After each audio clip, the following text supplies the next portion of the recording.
We can't see it, but we're all trapped inside these strange repeating loops. Billions of people just living out their lives, oblivious. But this is the moment for you to show us what is real.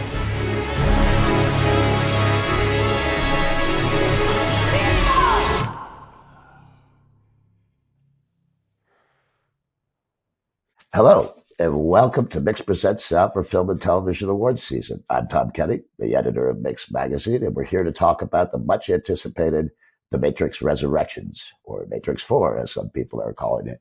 Well, produced by Warner Brothers, it will have its worldwide premiere in San Francisco on the 18th, and then open wide on December 22nd.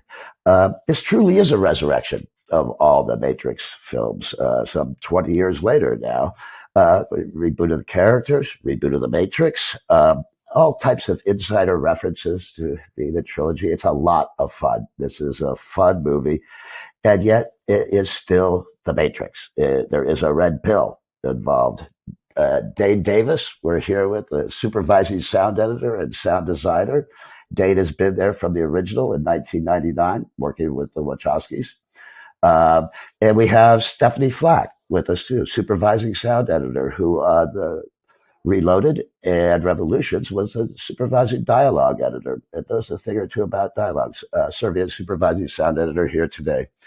Dane, thank you for being with us. You've been there from the beginning. And there's a certain honor you must hold for trilogies and franchises. What's the connection? You're coming in 20 years later here, the connection to the previous film from a sound perspective. Well, conceptually, there are a lot of connections. Obviously, some things have evolved faster than others. One of the first discussions I had with Lana was to that effect that, in the real world, in the machine world, and in the virtual world, the timelines have diverged a lot. And some things that in the machine world have evolved a lot. Some have not, like the Sentinels. Why change something that's perfectly functional, right? They hunt, they destroy. The machines don't benefit from, marketing a new, model year. That there's none of that pressure. So the idea is that things that could stay the same did, and yet with the Sentinels, for instance, we see sides of the Sentinels that we never saw before in the trilogy. We see an almost maternal, very It's a connection that they suddenly have, man and machine. We'll be leery of spoiler alerts because it debuts next week, but we do have the man and the machine. It's very familiar and yet in a new way, in a sense. We also have pods. We have the familiar fights. We have the familiar swooshes. Do you go back to library, Dane, or do you start to look at how do I make these sounds updated? How do I update these signatures? Sure. Well, every category kind of had a different evolutionary path. The ships are something where like the Sentinels, they didn't change that much. The technology still works, the propulsion systems, but they had to be quieter, sort of gentler in a way. They've managed to do that. Things like the fight scenes, I really had to think like a machine, think like the Matrix, in that, because I always built the first movies on the assumption that the machines would have to be as efficient as possible with the sound effects library that the humans get through their jacks, right? The machines have to mix, they have to build the sound design of the world that the humans think is real, but they wouldn't go too far. And in the first movie, things that can be simple are like the backgrounds are in very short loops, right? Which was, for me, thinking like the machine. In the new movie, my solution was to take, for the fighting scenes, a lot of the original recordings that we did back then with the punches and especially the whooshes. And I went back to that raw material and created a whole new library using modern tools, right? The tools that I had, all the analog emulators, things like that, in 1997 and 1998 were very crude by today's standard. So using really sophisticated modern tools with those same sounds. And that was really fun to make them even more exciting, but to seem like the world of the Matrix that not only the humans are familiar with, but the audience of the movies are familiar with. And we also have it, or sort of updated a lot in San Francisco. There's a lot that takes place in a very familiar world in this movie, whether it's with the familiar characters and their situations, but they're located in what is familiar to us, the streets of San Francisco. That's true. Whereas in the original movies, it was always this sort of vague, undefined city that was kind of Chicago, but kind of Sydney in a way, whereas San Francisco. Yeah, and we have a very compelling scene near the beginning in a cafe, in a simple cafe, where it's we reintroduce a couple of the main characters, and we have to hear words there. Stephanie, can we bring you in? You did the dialogue edit for the two of the films. These can't be easy films to bring in dialogue. No, they're very challenging films because, quite often in the previous ones, there's a lot going on in the background and our main characters are, speaking at low level. So it's always a challenge to find a balance, like during the final mix between the music and the effects and the dialogue. And that requires a lot of sculpting and a lot of time. And, it's always important to be able to understand and to follow the storyline via the dialogue. So, sometimes you have to go duck and weave and as seamlessly and imperceptibly as possible. And especially we were doing temp mixes, so it was kind of crucial to get, they didn't have a lot of time on the temp stage, so we were having to kind of clean a lot in editorial, or clean more than we normally would, just to get us through the temp mixes. But then in the final, we didn't clean too much because we didn't want to tie the mixer's hands. Matthias Lempert, who did a fabulous job, because you can't unravel it, so it's better to kind of present it in a manageable form, and then for him to take it further once all the other elements are in. And this coming together is all complicated by COVID. I understand that not just production was interrupted, but you started editing remotely, and then you come together at Studio Babelsberg in Berlin, do I understand, for the final and the mixing with Lars and Matthias? Yes, and we were editing there as well before the mix. So that was the first time that we're all kind of under one roof, sound editorial. Before, Dane and I were working in our own homes in Los Angeles. And all Dane's editors, too, were working remotely in LA. Now, one of the things that's always impressed me in creating some of these signature sounds that you've had is that some can be very exaggerated and almost sound, like hyper real. And some are really based in organic nature and an organic sound that sort of ground you in the real world. That metallic, synthetic, natural sound has always been part of this. I mean, Dane, has that been a goal from the beginning? Yes. Obviously there are two worlds. So there's two sort of sound design, basic concepts from the very beginning. And the real world had to sound very gritty, and all the technology was made up from spare parts left over from the wars with the machines. And in the virtual world, the humans didn't know any better. So that was all designed considering the machine's perspective, right? The machines needed to be as efficient as they possibly could in terms of what sounds they had to access. So in terms of, metallic, everything in the real world had to be very recognizable to the humans in the audience, and because that's the only world that the humans knew in the real world that was new to them, right? Every one of them, when they were finally, disconnected from their pods, they had to learn what the real world was like, the physics of sounds, the acoustics of everything. But it was fun to exaggerate and stretch in the virtual world because we could. And my assumption was that the machines didn't know any better. Like with the fights, especially the whooshes, the operating principle was always that the machines didn't quite know how much the humans could hear the turbulence in the air when something moved.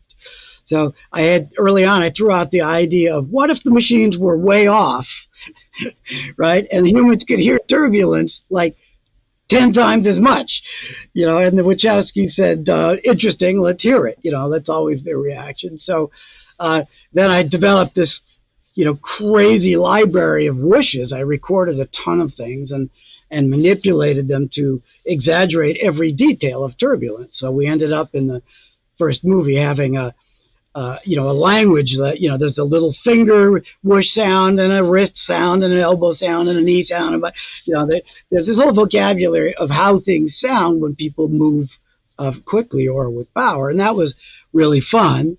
And it worked. It worked aesthetically for us, the audience. But I think the machines didn't notice. Yeah, and the thumps and the body thumps and the punches. They're like, yeah. The hittings as well, I did the same kind of exaggeration. Like it's an extreme acoustic event, of physics when somebody punches someone else. But with all the movies, in the first movie, there had to be a developmental arc for the fighting sounds, right? It had to start simple in the dojo and end up really heavy and very exaggerated and for the final fight scene in the subway station. But then we had Reloaded and Revolutions thrown at us. So I had to develop an arc picking up for one left off, right? That ended at a point where number 3 would pick up from. And so in a way, doing 4 connected back to some of those considerations, of exaggeration. And they really do make some wonderful connections in the script. I mean, the way that the Wachowski put together the connection to 20 years ago is clever and fun, and the audience will love it. And yet, you need to have something new. I think what impressed me, without being a spoiler, there's Bullet Time.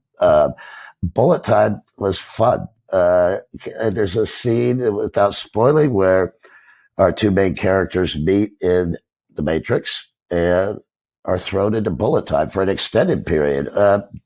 Dane, Steph, do you want to kick off? Who wants to kick off Bullet Time? Well, it's, Bullet Time was the very first sound I had to develop because I had to create a 7-minute proof of concept soundtrack to go with the visual proof that they had done of the still camera array technique that made Bullet Time possible. So we presented that 7-second clip to the studio, which I think got the movie greenlit. So that was the sort of germination of the whole thing. And to make Bullet Time work, it had to feel to the audience from Neo's perspective, right? Sound had to be expanded because he was, in effect, speeding up enough so that the apparent action around him in the virtual world was slowing down. And, I couldn't just pitch things down. I mean, that didn't work. So it had to seem like real time, even though it was very stretched real time. And that was very fun to make that work. And many of those sounds in Bullet Time are in the original pitch range, to make it not feel like it slowed down, because that would be something different. One of the fun things in the new movie is there is Bullet Time, which I got to play around with and sort of refer to and almost make jokes about. But there is something else that I called Mirror Time, which is,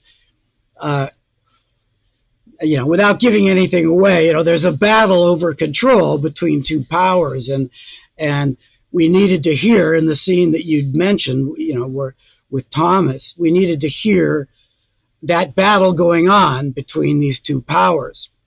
And it's way beyond Bullet Time because you could actually feel the sounds originating and then moving into the real time of Thomas, the character, but sometimes going out of it again. So you hear basically the gestures, the sound effects ideas of these two powers coming and going and competing with each other, which was super fun. It was the first thing that I got to really do. And I had a conversation with Lana. I had very few conversations early on because obviously Lana is super mega busy every nanosecond.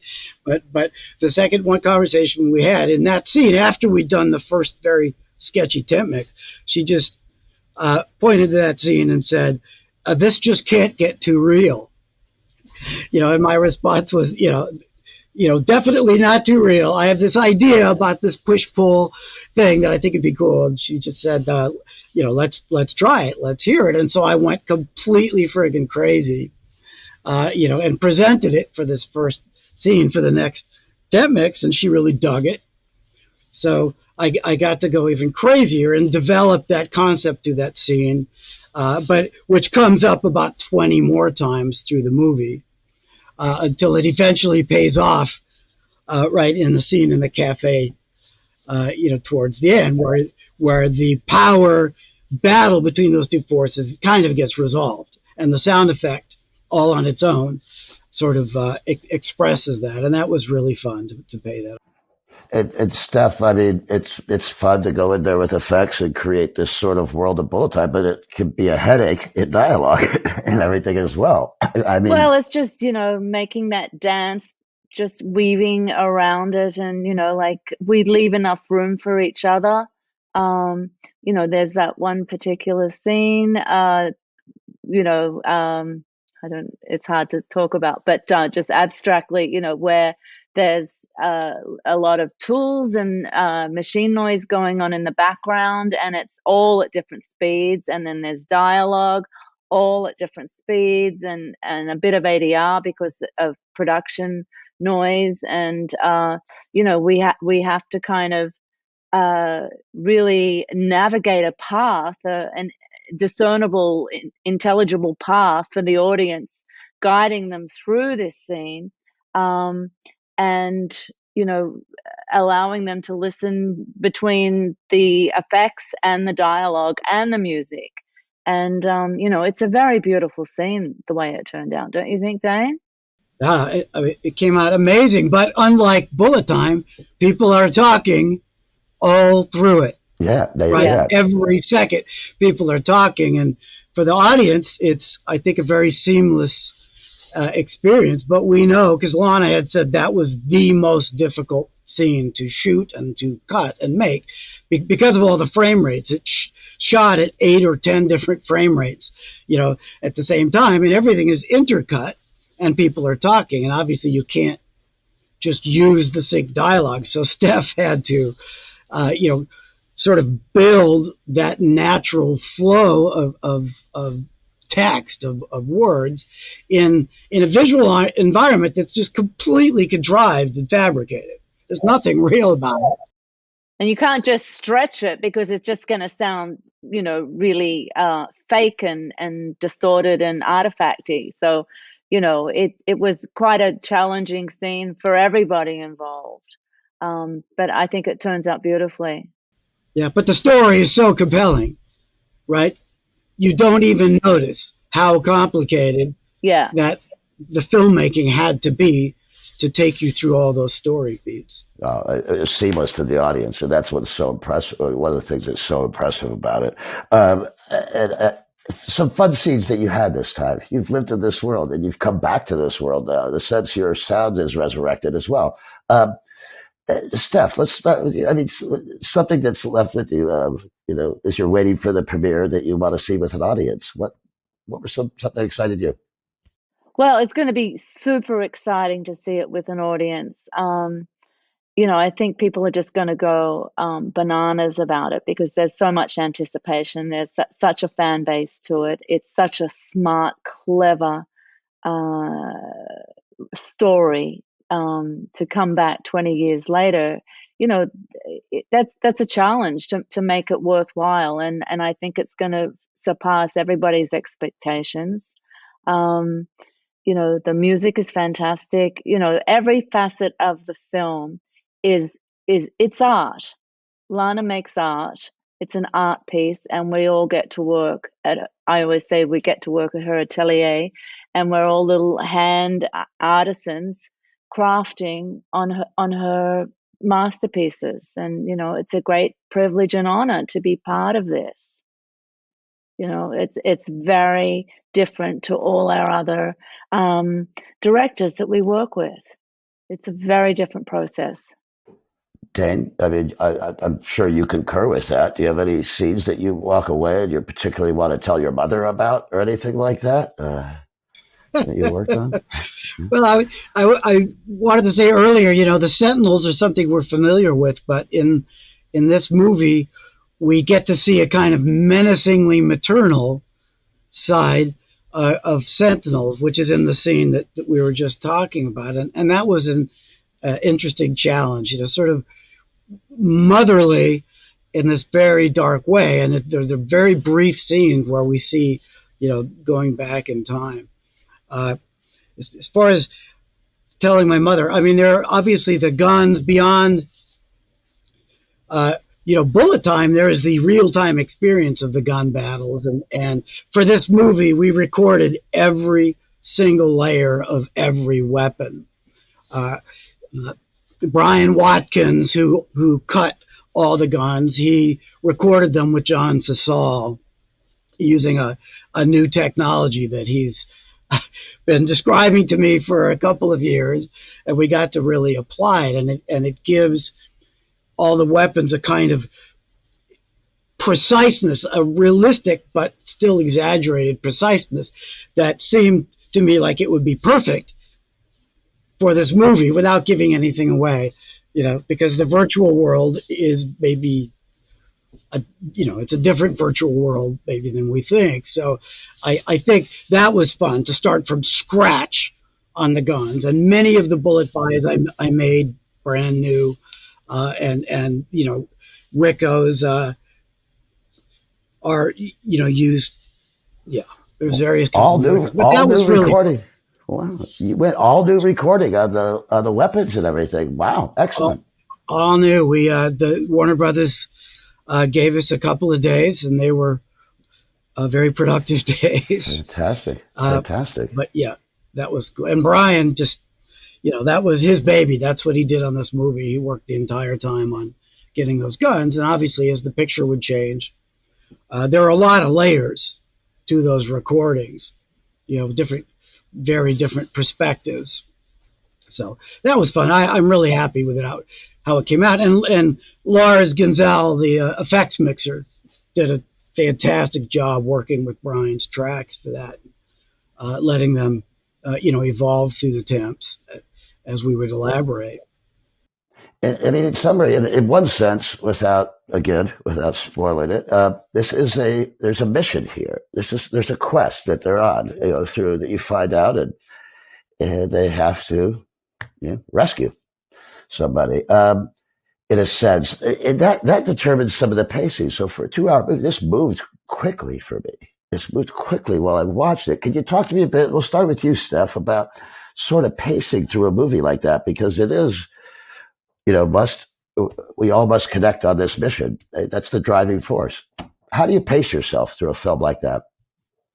Well, I think the film itself is paced, superbly, because it is there's a lot of information, a lot of material, and it's a little longer than a normal film, but it's so riveting, and it's so ever changing, and full of surprises that you never get into a languid period or anything like that. You just keep rolling, and it just keeps blowing your mind, and it's just amazing to look at, and there's just amazing scenes, and so you're just kind of swept up with it and carried through to the end of the film without even effortlessly, in a way.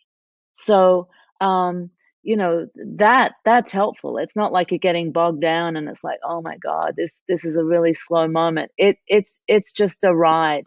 it's the ride of a lifetime. And with that, everything changes. Like, all the scenes are very, very different. They all have their own unique challenges, and they're all kind of little mini films in their own way. And so we have to figure out what we're going to bring to that, to make it exciting, to enhance it, to complement it.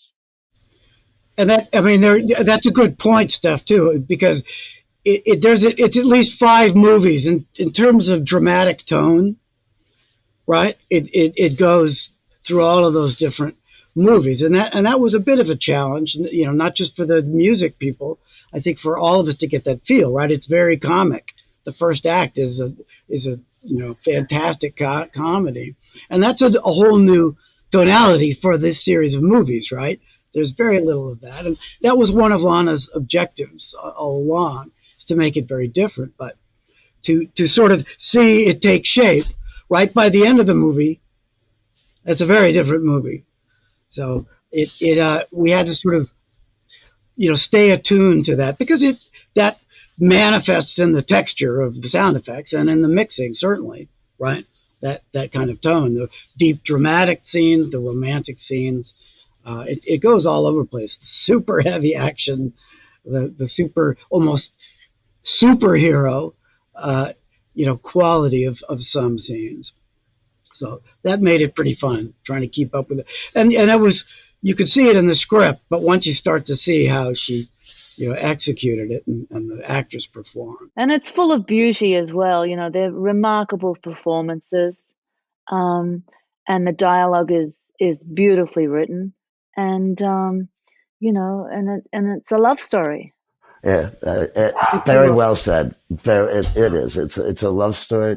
And I want to thank you. I had a ball watching it. I think the audience is going to love it. And I had a tremendous sound job through and through. I moved with it the entire way. So thank you very much for joining us, Dane Davis. Thank you, Stephanie Flack. Thank you, Tom. Much appreciated. And for all of you watching, go out and vote on that short list starting Friday the 10th. Thank you for joining us.